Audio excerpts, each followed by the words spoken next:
Good afternoon, ladies and gentlemen, and welcome to another episode of Derek's Travel Chats for February the 4th, 2021. I'm Derek Winsor, your host and owner of E&B Travel Services here in St. John's, Newfoundland, Canada. Derek's Travel Chats is a forum to help listeners about what's taking place in the travel world, both now during the pandemic and what things are being planned for post-pandemic to get people back into travel. Today is actually our 25th episode since June, and I'm very pleased to have my guest today from the Austrian Tourism Office in New York, Miss Gabriele Wolf. And Gabriele is a native of Salzburg herself and has lived in New York for over 30 years. And she joined the Austrian Tourism Office in the mid-'80s, where her career travel began. And after counseling clients who were planning trips to Austria,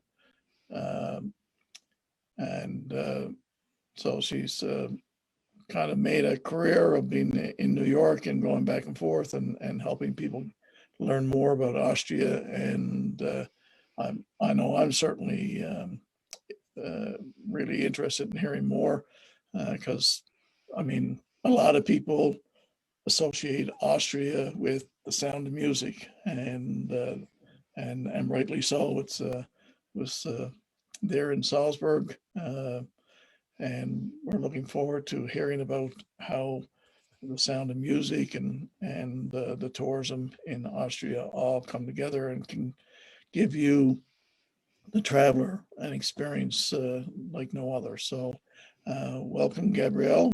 It's a pleasure to have you on the show. And like I said, I'm looking forward to hearing more about Austria and what the Austrian tourism has to offer.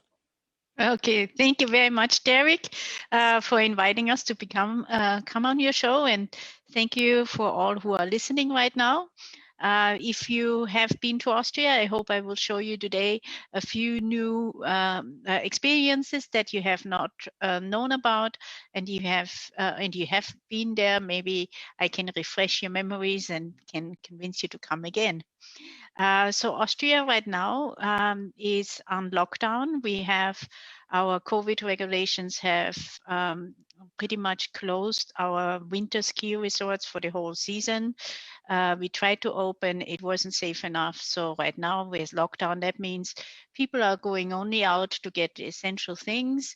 They wear masks. The FFP2 masks right now are required in Austria.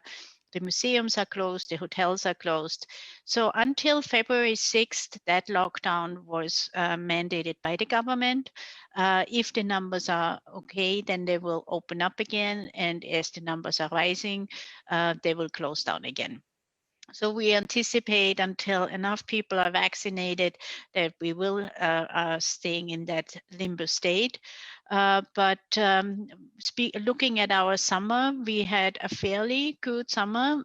We experienced good visitors came from all over Europe, not from overseas, but from all over Europe. And they loved going out into the Lake District. So all the outdoor experience in Austria were in high demand during the summer.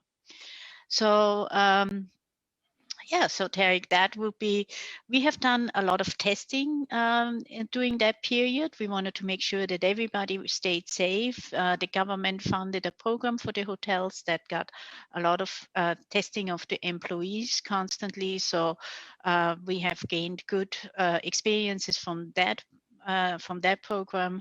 And now we will see how the airlines will develop and how border openings are going to become possible as the vaccinations are going to continue to take place. Well, that sounds reassuring because, and one of the things with this program is not necessarily, we know people are not going to travel in the immediate future, but it's all about, either late 2021 and into 2022 and 2023 to start thinking about everyone's been home now for 9-10 months, and some people haven't traveled for almost 2 years because they didn't get to travel last year, so they haven't really traveled since maybe the spring of 2019. So more people are really anxious to want to be able to travel, but not really ready to travel until they know that places like the government of Austria have put things in place for them to ensure their safety and so on. So hopefully by 2022, we'll see the skies reopen for airlines and people be able to get back to that travel. And this is all about giving you ideas and hopes and dreams for the future. Yes. So I know you have a wonderful visual presentation to show people. Yes. So when you're set, you go right ahead and put that up and let us know what Austria is all about. Okay, so let me get my presentation open here. So.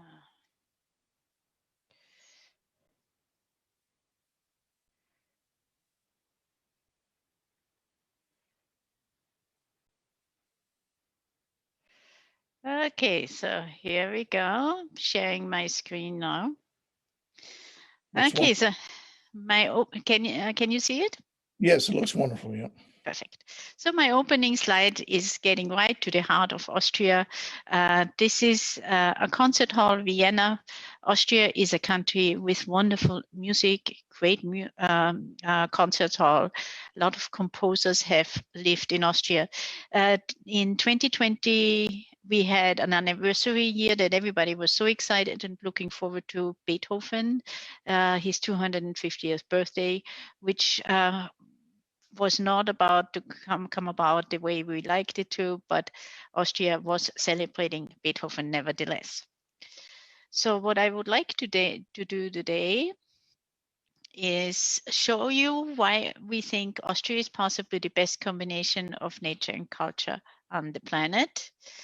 And I will start with a few facts that you might want to know about Austria. Austria has about 9 billion people live in Austria today. It's about the size of Maine, and 2/3 of Austria are covered by the Alps. So you have the cities, Vienna, Salzburg, and Innsbruck is usually the cities that are most visited from Canada and the US first. But there is also a large portion of Austria who covered by beautiful mountains and farm villages.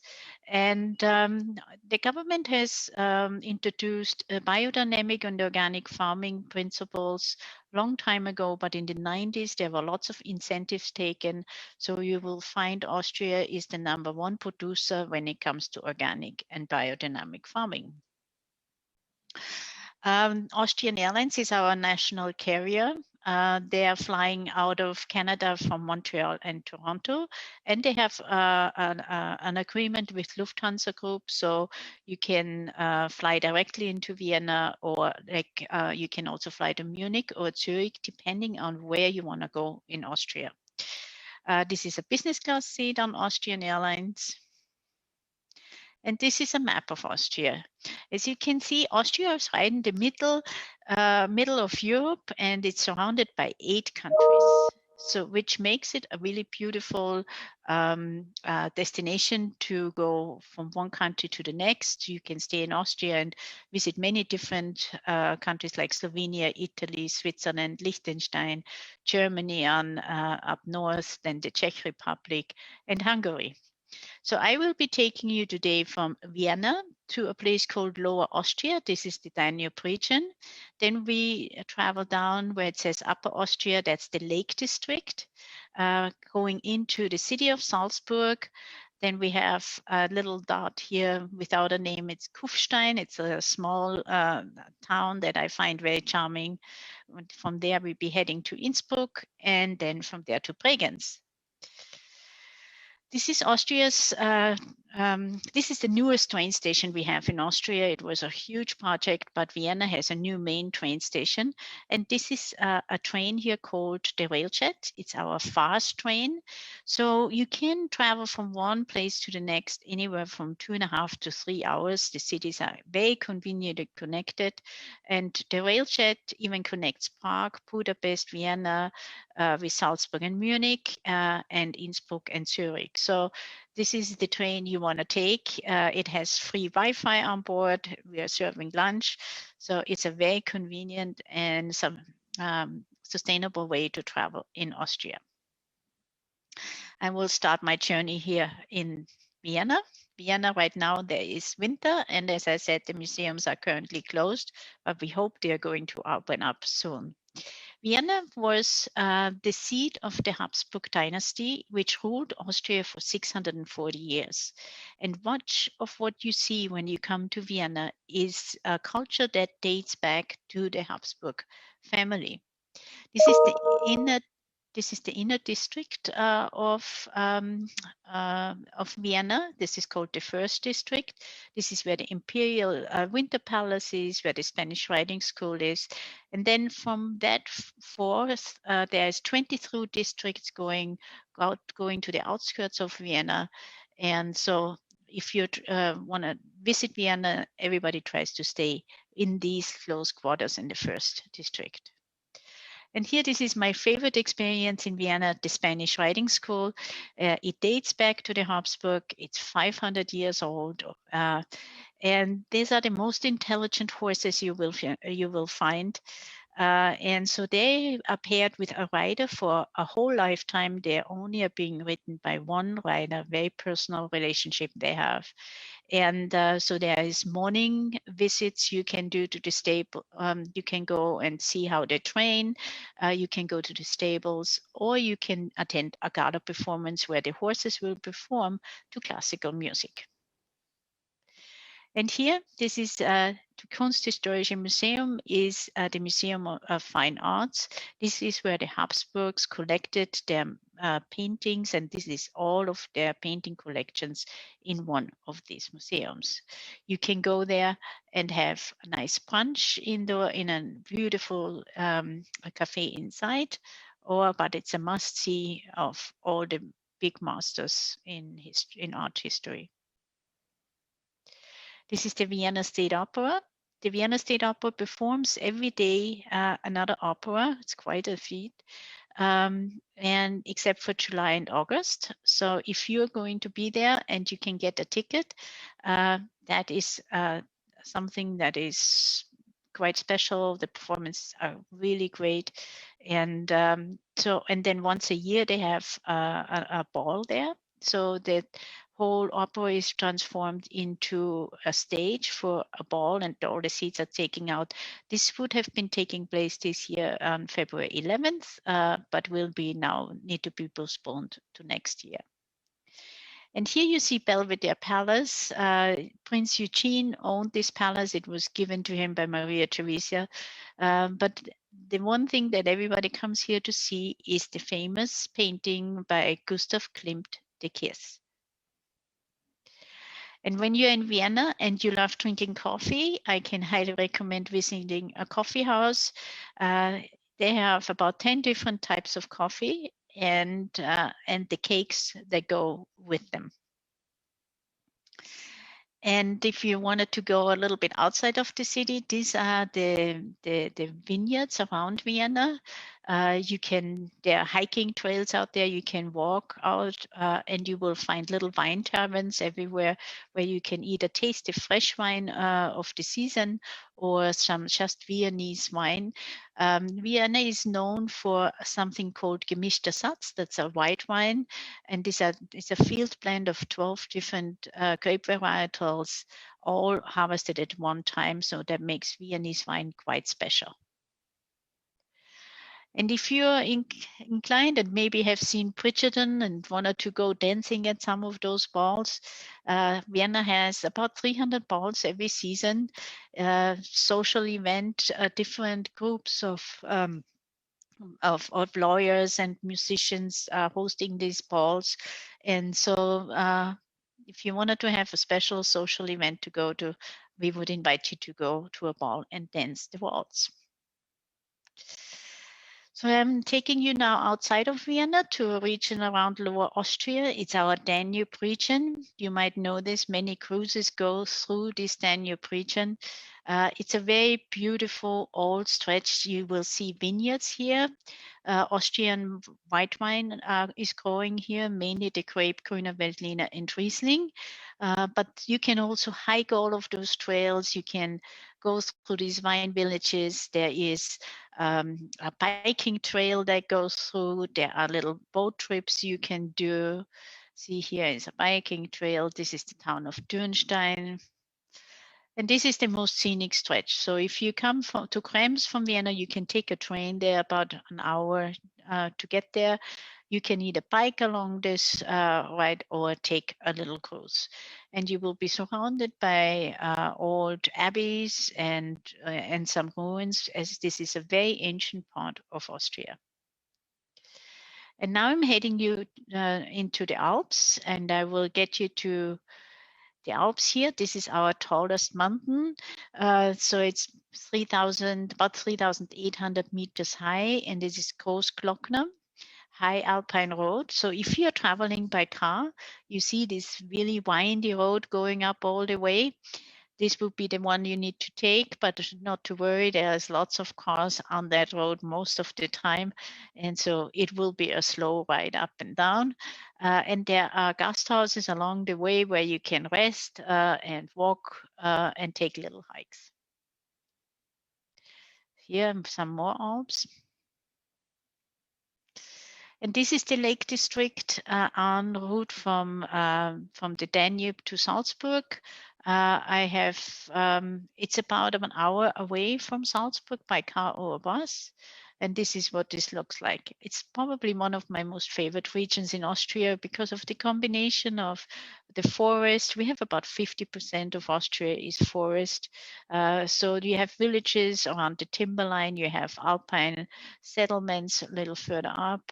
But you have about 60 lakes in this area, and it's extremely scenic. This is a village that everybody really knows about Austria. It's Hallstatt, so it's a picture-perfect village that might have been the blueprint for the movie Frozen. This is a dress that people in this area wear. This is a traditional dress, and that tradition is held very high. And this is our five fingers. So if you're in this area, you want to take a cable car up there, walk to these five fingers, and then you have that kind of view. So it's really, really beautiful. And I can highly recommend to include that in your itinerary.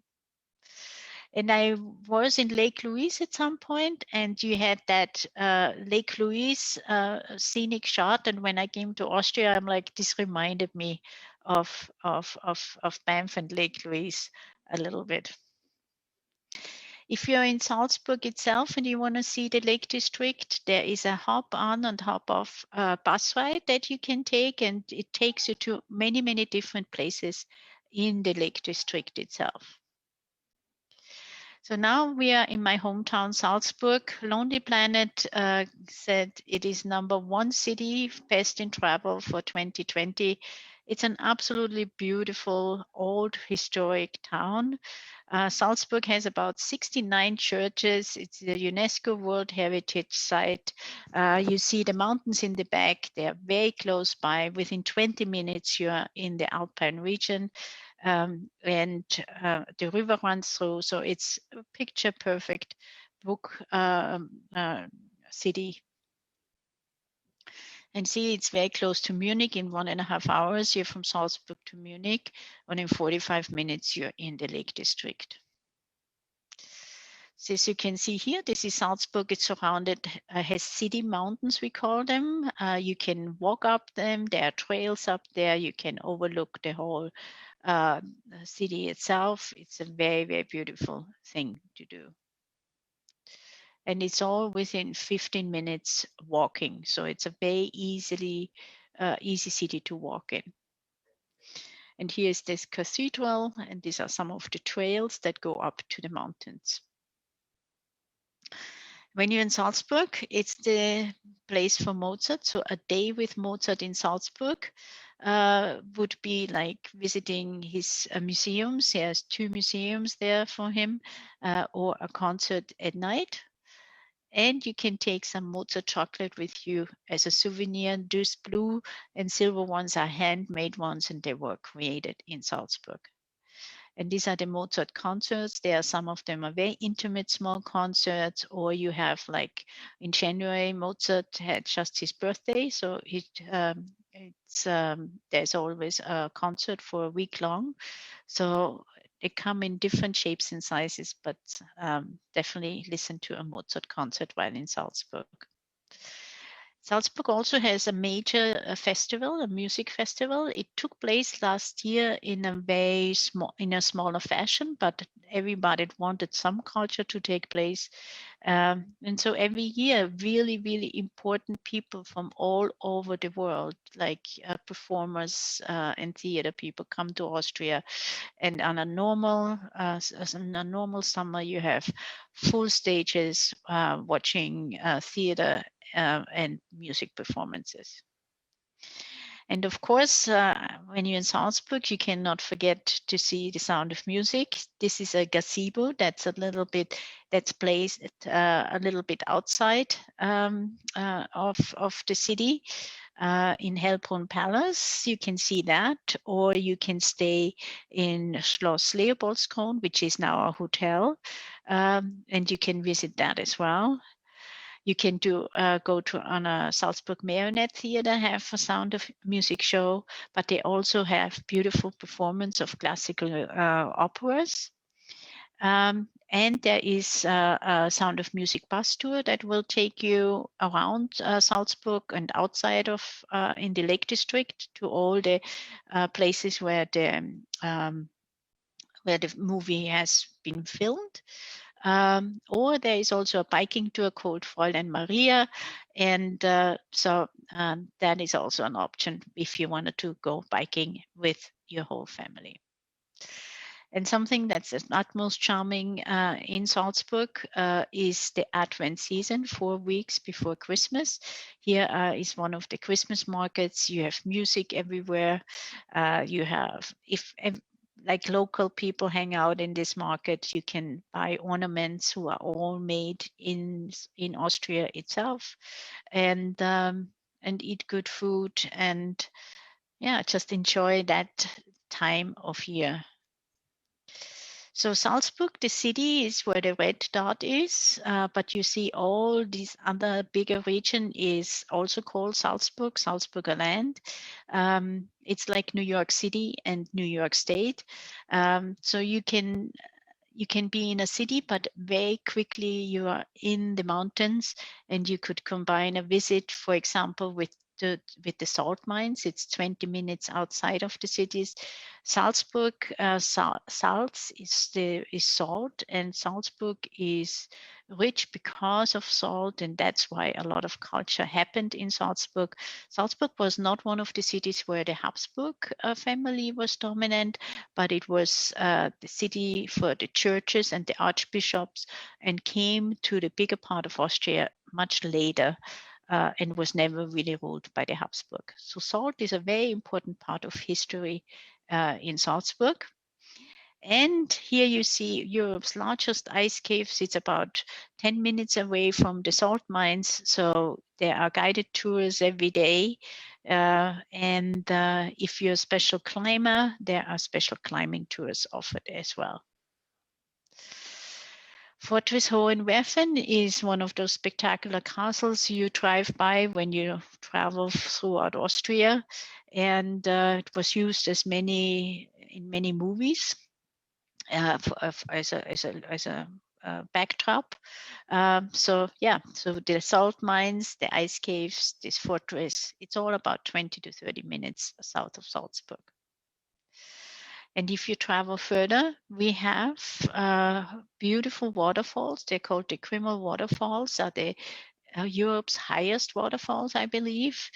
And yeah, it's a very beautiful spectacle to travel along those falls. And now we are heading to Kufstein. Kufstein is a village between Salzburg and Innsbruck, and it's about 1.5 hours by car from Salzburg or from Munich, and 30 minutes by car or train to Innsbruck. So this is Kufstein. It has a beautiful fortress right in the middle of town. It's a medieval village. Every noon from this fortress, there will be some music played. So you can sit there and listen to a person who's playing the organ on top of the castle. So you hear it everywhere in the valley, that music played. But what I love about Kufstein is you have that little village, and then you have a nature park that is car free, and it is really beautiful hiking area. You can go there for days and at a time stay in little inns and hike in this area. See, this is one of those inns that you can stay in. And just about 5 minutes from the center, or 10 minutes from the center of town, glass manufacturer is blowing glass there. It's called Riedel. You might have heard from it. Heard of it. It's a world famous company. And so when you visit the factory there, you can watch the glass blowers blow their glass and put glass into the ovens. And another little bar I have found in Kufstein, which I think is quite unusual. It's Stollen 65. So this is built into the mountain. And this bar specializes in different gin varieties. And they have about 2,000 different gin varieties. And they serve you every gin cocktail you have ever wanted. I don't know about Canada so much. Gin is a really big trend right now in Europe and also in the US, and people are looking forward to trying out as many gins as they can. And then we are about 30 minutes from there. We are in Innsbruck, and Innsbruck is the capital of the Alps. Historically, it has always been north-south and east-west connection. A lot of trade happened. A lot of people stayed in Innsbruck. Innsbruck developed as a city because of its geographic location. But what I find really, really beautiful in Innsbruck is those mountains. So you can be in Innsbruck, and on the left and the right hand side of you will be these beautiful mountain ranges, and it's very easy. There is a cable cars, and you can go from the city of center to top of the mountain to hiking trails in less than 20 minutes. Innsbruck, as I said, is very, very centrally located in the Alps. So you easily can visit to the Neuschwanstein castles. You can easily go to Oberammergau, which next year the Passion Plays have been postponed to next year, will take place in Oberammergau. So you will see a lot of programs and also include Innsbruck. And it's about 2 hours to get to Munich. There are 3 different aspects of Innsbruck that are important to know. For one, it's an alpine city. They had 2 Olympic Games took place in Innsbruck. So it has ski resorts all around the city, and a long history in these sports. You see the bobcat bobsleds here. Also from the Olympic Games left over, you can still take bobsleds right today. And then there is also the Alpine Zoo, which specializes in animals that can only be found in the Alps. And in the middle of the picture, you see the cable car that will take you up to the mountains. They are very easy way to go up to the mountains. But Innsbruck also has an imperial connection because of Emperor Maximilian, who loved Innsbruck and stayed there for quite some time and left a large imprint on Innsbruck. You see Ambras Castle is there. Then there is the imperial palace in the city. So Innsbruck has not only this alpine feel, but also a very imperial feel to it. And then, of course, it's an urban area, lots of young people, students are in Innsbruck. There is great shopping, but there's also the Swarovski Crystal World. Swarovski is an Austrian company, and they have many years ago developed a museum. So that green giant that you see on the right-hand side on top is a museum, and it is it's a world of wonder, and all different chambers that you find in there are dedicated to the art of crystals. They have commissioned artists from all over the world to each one design a chamber of wonder. So this is a one-of-a-kind museum that you can find in Austria. And now I'm heading towards the end of my little journey through Austria, about 2.5 hours from Innsbruck. You come into Bregenz, and this is what you find in Bregenz. This is the Pfänder, that's a cable car top, a mountain top, and you're looking out on Lake Constance. And Lake Constance is a lake that is shared by 3 different countries, Switzerland, Germany, and Austria. So this is the most western part of Austria. And if you would board a train in Vienna and go all the way to the west, it would take you about 10 hours to go there, like 8 hours to 10 hours, depending if you take a car or a train. And this region takes advantage of the lake and have every year a music festival. This is Rigoletto that was staged, that was supposed to happen last year, but it couldn't be performed. So I would assume it will be taken up again this year. So it's an outdoor opera performance on the stage. It's quite unusual to be in that kind of setting, hearing classical music.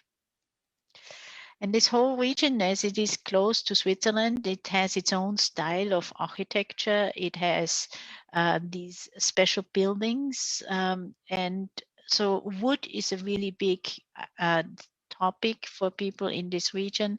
So in the back, you see an old wood shingled house. They have little shingles on top, and up front is a modern interpretation from that old tradition.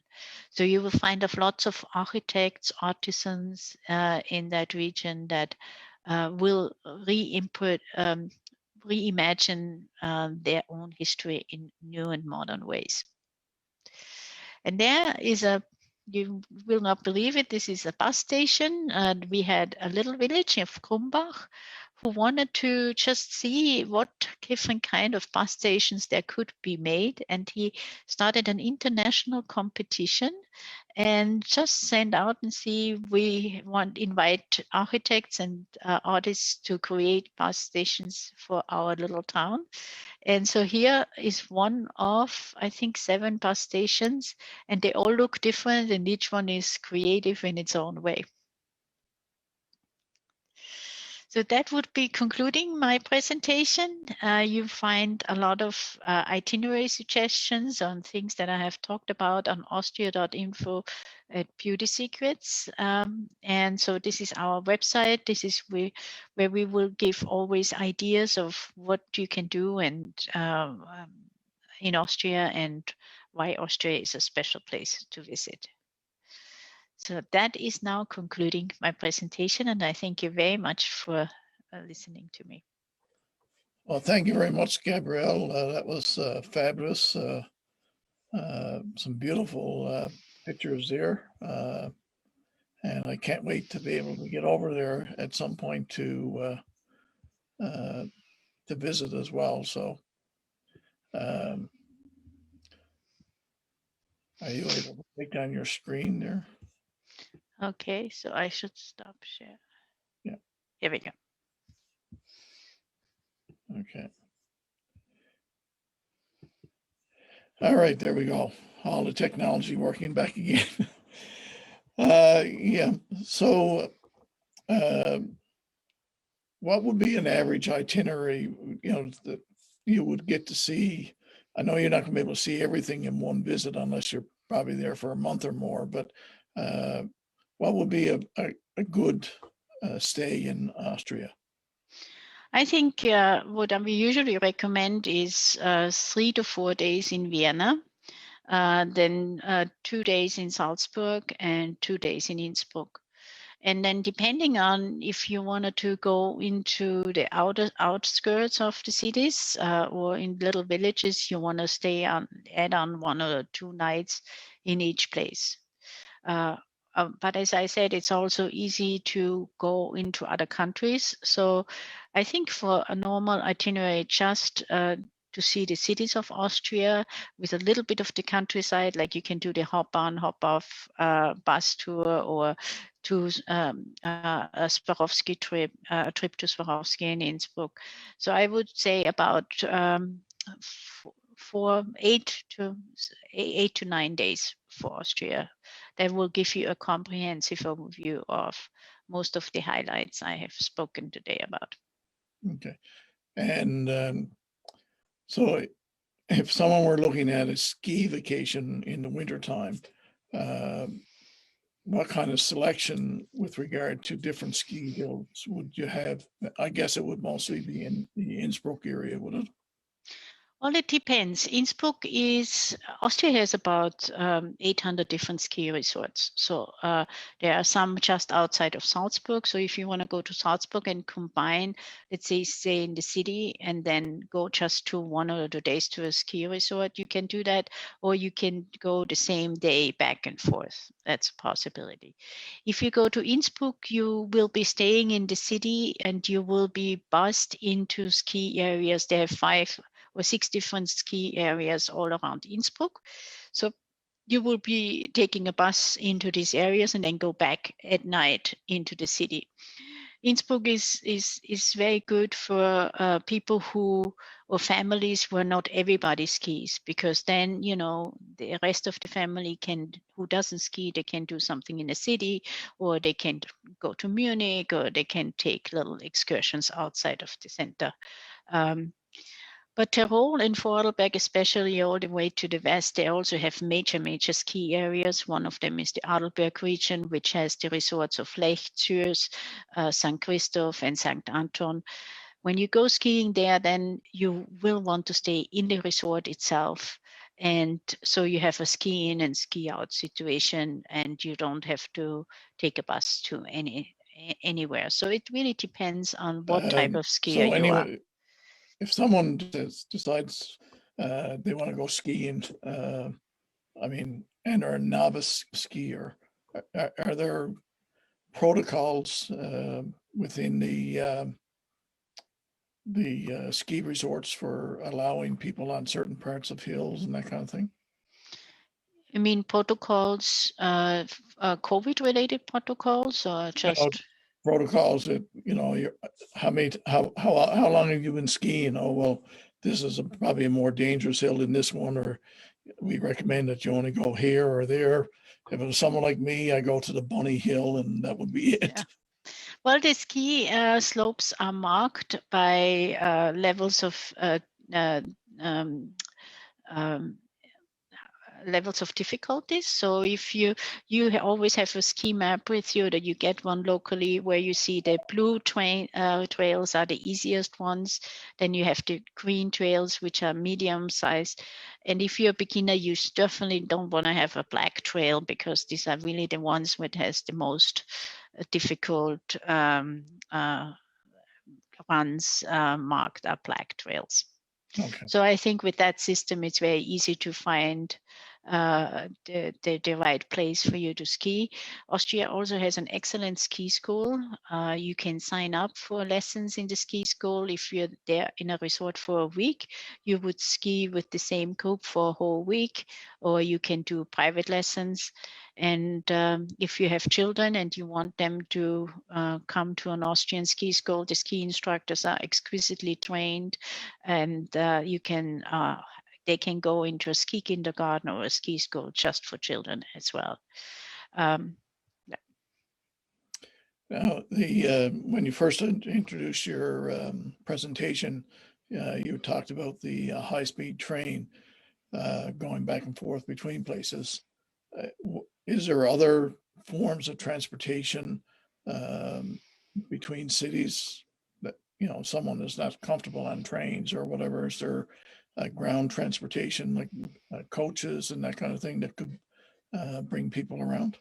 Yeah, absolutely. We have our public transportation system is designed that nobody would need a car to go anywhere. So they go into little villages. So a lot of it is covered by rail, but we also have a connecting bus system that is connected to all the different stations or all the different train stations. So very often you arrive in a train station and you have buses just outside the train station and bringing you to your destination. And if you like to drive, I mean, Austria has a really beautiful network of autobahns and highways and secondary roads. Or the only thing you need to know is that there is a stamp that you have to get for your car if you were traveling on a major highway. But other than that, it's a very independent way of seeing the country. You can stop wherever you feel like it, and you can, experience Austria in a different way that way as well. I guess it's similar to the rest of Europe. It's right hand. It's the right hand side of the road for Austria. Yeah. I mean, Yeah. Okay. Well, thank you very much, Gabriele. It's been wonderful having you on the show today. I know I learned a lot of things about Austria, and I hope the listeners and viewers also got excited and are excited that maybe one day in the future arrange to get over there and view your beautiful country. So thank you very much for being here again today, and we greatly appreciate it. Okay, thank you very much, Derek, for inviting me, and thank you everybody for listening. And I hope we will be traveling soon again and enjoy wherever we want to go and enjoy the mountains and everything that comes with it. And for our listeners, next week, February the 11th, my guest will be from Go Away Travel, and we will be talking down under in Australia. So if you're interested in Australia and what's happening down there, please join us next week, February the 11th at the same time. Thanks again, everyone. Have a great afternoon. Okay, bye-bye.